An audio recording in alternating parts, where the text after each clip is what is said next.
One of the areas we talk about a lot in the newsletter, the My Sales Day newsletter, is value proposition. And where I see AI fitting in, and I want to check this against your experience with any of your clientele, is that the old way of doing value props inside of a company was the marketing people go away and they craft a message. And if the company is sophisticated and they have some pretty good sales leadership is part of that conversation too. So they're just not the receivers of a message that was basically crafted by people who don't live on the street. Either way, there's a message.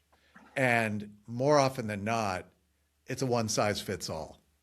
AI obviously can fit in here and take that message, run it against the objectives and the strategies of a particular client, say, what's the best messaging script of our value proposition against what we know about this clientele?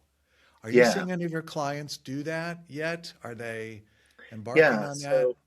So a good example of this is verticalization, right? So you, as a value proposition, you might have a sort of generic, like, okay, here's the type of value that we provide, and maybe you have a case study, right? But like in a specific industry, let's say automotive, their challenges are a little bit different. The way that the core value is still the same, but the way that you present that value, the case study that you bring along with that, the language that you use around it needs to be different.